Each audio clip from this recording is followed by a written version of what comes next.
Subscribe करंतु एबे हम चैनल को और प्रेस करंतु बेल आइकन को जहा द्वारा लेटेस्ट वीडियो रो नोटिफिकेशन आपण माननको सर्वप्रथम मिलिबो। आजिर वीडियो रे आमे आपण माननको कहिबाकू जाउछु आपणଙ୍କ ପାଇଁ आगामी ए दुई दिन रो स्थिति विषय रे कि ए दिन रे विशेष भाबरे आपणଙ୍କ राशि ପାଇଁ स्थिति किपरि रहिबाकू जाउछि, केउ सब जिनिस रे आपणଙ୍କୁ फायदा हेबो, केउ सब जिनिस रे आपणଙ୍କୁ सावधान रहिबाकू पड़िबो, आपण लव लाइफ किपरि रहिबो, कैरियर किपरि रहिबो, बिजनेस आ व्यापार किपरि रहिबो एवं स्वास्थ्य रो किछि महत्वपूर्ण इन्फॉर्मेशन मध्ये आमे आपण माननको देबु।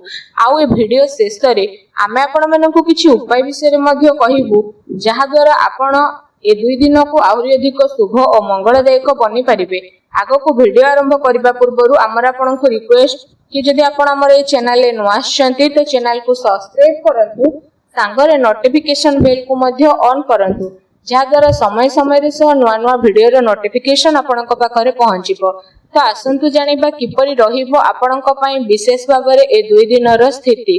जदि एठी हमें आपणको कहिबु तो सबुठारु प्रथमे कि कोन आपणक पई विशेष भाबरे पॉजिटिव रहिबा पई जाउछि। जदि एठी कहबा तो फ्रेंड्स विद्यार्थी माननकु इंटरव्यू रे कैरियर संबंधी परीक्षा रे सफलता मिलिबार पूरा संभावना बनुछि। सेथिपई निजर पाठ पढ़ा प्रति एकाग्रचित्त रुहंतु। आपणकर संतुलित दिन चर्या कारणरू अधिकतर कार्य आपणकर समय सह पूरा हेबो। तासह जदि कहबा कोनोसी धार्मिक प्रवृत्तिर व्यक्तिଙ୍କ सह साक्षात मध्य आपणकर विचार धारारे सकारात्मक परिवर्तन नेकी आसीबो तथा जीवन सह जड़ित प्रत्येक कार्य को करिवार बहुत भल तरीका आपणको प्राप्त हेबो। आर्थिक स्थिति मध्य आपणकर काफी भल रहिबाकू जाउछि। संपर्कियंक सह मनोरंजन संबंधी प्रोग्राम बनिबो आ संबंध रे घनिष्ठता मध्य देखिबाकू मिलिबो। पूर्व समय जेउ सबु कार्यपति आपण परिश्रम करूथिले एबे से सबुर शुभ परिमाण आशा ठारू अधिक आपणको प्राप्त हेबो। धार्मिक कार्यपति विशेष भाबरे आपणकर रुचि बढ़िबो। पूर्व किछि समय जेउ कार्य रे रोकावट आसुथिला एबे से सबु बहुत ही सरल सहज उपाय रे सुधुरी जीवो। वस्त्र आभूषण भली जिनिस किना किनी रे समय व्यतीत हेबो। समय आपणक पक्षरे रखिबो, एहार सम्मान करंतु। कोनोसी शुभ समाचार मिलिबा कारणरू घर परिवार रे खुशीर माहौल देखिबाकू मिलिबो। आपणकर परिश्रम द्वारा कोनोसी महत्वपूर्ण कार्य संपन्न मध्य हेबो। आपणको योग्यता आ क्षमता उपरे परिवार सदस्य माने गर्व अनुभव करिवे।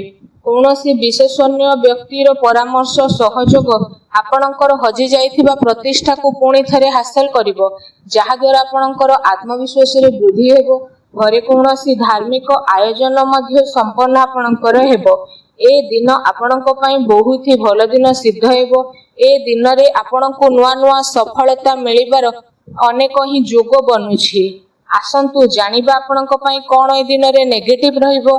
फ्रेंड्स को सहित विशेष भाबरे अजथा बुला बुली रे निजर टाइम को वेस्ट करंतु नाही। निजर शारीरिक ऊर्जा को बनै के रखंतु। अलस्वामी रे मनोरंजन रे समय व्यतीत करबा द्वारा बनुथबा कार्य रे अघटन आसी पारे। निजर महत्वपूर्ण दस्तावेज को संभाली के रखंतु। केही यार भूल व्यवहार मध्य करि पारंती। ए कारणरू विशेष भाबरे आपणकर स्वाभिमान को मध्य आघात लागि पारे। संतानकर गति विधि उपरे कड़ा नजर रखंतु। पिलांको समस्या को शांतिपूर्ण सुझातु। तांको रागिबा क्रोध करिबा द्वारा तांको भितरे अहंकार भाव जागृत होई पारे। काल्पनिक कथा उपरे अधिक ध्यान न देकी यथार्थ उपरे विश्वास करंतु, किंतु ध्यान रखंतु कोनोसी भी कार्य को करिबा पूर्व तार भल खराब उपरे आपण विचार करिवार अति आवश्यकता रहिछि, कारण किछि खराब हेबार संभावना लागुछि।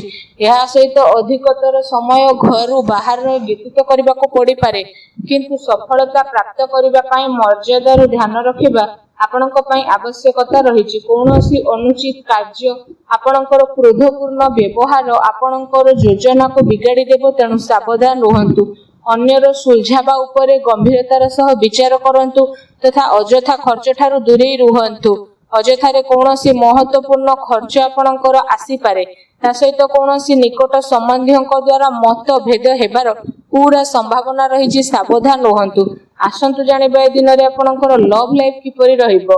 विवाहित जीवन आपणकर सुखमय रहिबो। ପ୍ରେମ ସମ୍ବନ୍ଧରେ କାଫି ମଜବୁତତା ଆସିବ। ପ୍ରେମ ସମ୍ବନ୍ଧ ପାଇଁ ଏ ଦିନ ବହୁତ ହି ଆପଣଙ୍କ ପାଇଁ ଅନୁକୂଳ ରହିବ। ପାରିବାରିକ ଗତିବିଧିରେ ଆପଣଙ୍କର ସହଯୋଗ ସମର୍ପଣ ବାତାବରଣକୁ ଆହୁରି ଅଧିକ ଖୁସିଭରା ମଧ୍ୟ କରିଦେବ ତଥା ଆପୋଷିକ ସମ୍ବନ୍ଧରେ ଆହୁରି ଅଧିକ ଘନିଷ୍ଠତା ଦେଖିବାକୁ ମିଳିବ। ପତି ପତ୍ନୀଙ୍କ ସମ୍ବନ୍ଧରେ ମଧୁରତା ଆସିବ। କୌଣସି ବି ମହତ୍ତ୍ୱପୂର୍ଣ୍ଣ କାର୍ଯ୍ୟରେ ନିଜ ଜୀବନସାଥୀଙ୍କର ପରାମର୍ଶ ଅବଶ୍ୟ ନିଅନ୍ତୁ। ଏ ଦିନ ପ୍ରେମ ସମ୍ବନ୍ଧକୁ ଆହୁରି ଅଧିକ ମଜବୁତ ବନେଇବା ପାଇଁ ଗୋଟେ ବହୁତ ହି ଭଲ ଦିନ ସାବ୍ୟସ୍ତ ହୋଇଯିବ। ଆସନ୍ତୁ ଜାଣିବା ଏ ଦିନରେ ଆପଣଙ୍କର ବ୍ୟବସାୟ ଆଉ କ୍ୟାରିୟର କିପରି ରହିବ। ବିଶେଷ ଭାବରେ ଗ୍ରହଙ୍କର ସ୍ଥିତି ଆପଣଙ୍କ ସପକ୍ଷରେ ଯିବ। କିଛି ଭଲ କାର୍ଯ୍ୟ ଆପଣଙ୍କୁ ସପୋର୍ଟ ଦେବ। ଆଉ କିଛି ଉଚିତ ନୂଆ ଅବସର ଆପଣଙ୍କୁ ମିଳିବ। ଚାକିରି ପେଶା ବ୍ୟକ୍ତି ନିଜର କାର୍ଯ୍ୟକୁ ବହୁତ ଅଧିକ ଧ୍ୟାନପୂର୍ବକ କରିବେ। କୌଣସି ଭୁଲ ହେବାର ସମ୍ଭାବନା ମଧ୍ୟ ରହିଛି।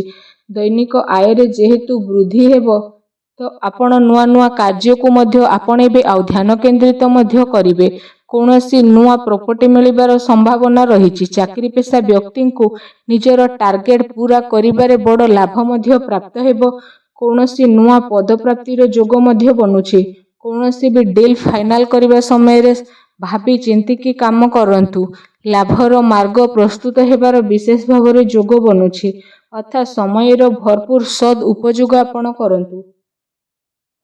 ସବୁ ପ୍ରକାରର ଗତିବିଧି ସୁଚାରୁ ରୂପେ ରହିବ ଏବଂ ଚାକିରି ପେଶା ବ୍ୟକ୍ତିମାନଙ୍କୁ ନିଜର କାର୍ଯ୍ୟ ଉପରେ ଟିକେ ସାବଧାନ ରହିବାର ଅତି ଆବଶ୍ୟକତା ରହିଛି। ଅନ୍ୟଥା ଅଧିକାରୀ ବର୍ଗଙ୍କର କ୍ରୋଧର ଶିକାର ହେବା ପାଇଁ ଆପଣଙ୍କୁ ପଡ଼ିପାରେ। ବ୍ୟବସାୟିକ ବିଚାର ସମ୍ବନ୍ଧୀୟ ବାତାବରଣ କୌଣସି ବି କାର୍ଯ୍ୟକୁ ଆପଣ ସ୍ଥଗିତ କରିକି ରଖନ୍ତୁ। ଆର୍ଥିକ ସାଧନରେ ଆପଣଙ୍କର ବୃଦ୍ଧି ହେବ ଏବଂ କୌଣସି ପ୍ରକାରର ଅନୁଚିତ କାର୍ଯ୍ୟକୁ କରିବାରୁ ଆପଣଙ୍କୁ ଦୂରେଇ ରହିବାକୁ ପଡ଼ିବ। ପ୍ରପର୍ଟି ସମ୍ବନ୍ଧିତ କାର୍ଯ୍ୟରେ ପେପର ୱାର୍କରେ ମଧ୍ୟ ଆପଣ ଅଧିକ ଧ୍ୟାନ ଦେବେ। ଟିକେ ଅସାବଧାନତା ଆପଣଙ୍କୁ କୌଣସି ବଡ଼ ମୁସ୍କିଲରେ ମଧ୍ୟ ପକାଇ ପାରିବ। ଚାକିରି ପେଶା ବ୍ୟକ୍ତିଙ୍କ ଉଚ୍ଚ ଅଧିକାରୀ ବର୍ଗ ମଧ୍ୟ ପ୍ରସନ୍ନ ରହିବେ। ପ୍ରମୋସନ ମିଳିବାର ମଧ୍ୟ ବିଶେଷ ରୂପରେ ଯୋଗ ବନୁଛି। ଆସନ୍ତୁ ଜାଣିବା ଆପଣଙ୍କର ସ୍ୱାସ୍ଥ୍ୟ କିପରି ରହିବ। ତ ସ୍ୱାସ୍ଥ୍ୟ ବିଷୟରେ ଯଦି କହିବା, ବାହନ ଆଦି ବିଷୟରେ ଆପଣଙ୍କୁ ଆଘାତ ଲାଗିବାର ବିଶେଷ ରୂପରେ ସମ୍ଭାବନା ରହିଛି। ତେଣୁ ଆପଣ ଅତ୍ୟଧିକ ସାବଧାନ ହୋଇକି ରୁହନ୍ତୁ। ତା ସହିତ ଆପଣଙ୍କ ସ୍ୱାସ୍ଥ୍ୟ ବହୁତ ହି ଭଲ ରହିବ। ଏହା ସହିତ ନିଜ ସ୍ୱାସ୍ଥ୍ୟକୁ ଆହୁରି ଅଧିକ ଭଲ ରଖିବା ପାଇଁ ଆପଣ ଡେଲି ଯୋଗ କରନ୍ତୁ, ବ୍ୟାୟାମ କରନ୍ତୁ। ଏବେ ଆସନ୍ତୁ ଜାଣିବା ଆପଣଙ୍କ ପାଇଁ କ'ଣ ବିଶେଷ ଉପାୟ ରହିଛି।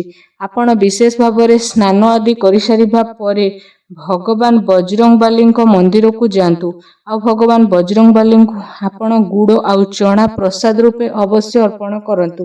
ଏହା ସହିତ ସେଠି ବସି ହନୁମାନ ଚାଳିଶାର ମଧ୍ୟ ପାଠ କରନ୍ତୁ। ସ୍ଥିତି ଆପଣଙ୍କ ପାଇଁ ବହୁତ ଭଲ ରହିବ। ଭିଡ଼ିଓ କେମିତି ଲାଗିଲା କମେଣ୍ଟ କରିକି ଜଣାନ୍ତୁ। ଚ୍ୟାନେଲରେ ନୂଆ ଆସିଲେ ଚ୍ୟାନେଲକୁ ସବସ୍କ୍ରାଇବ କରନ୍ତୁ। ଧନ୍ୟବାଦ।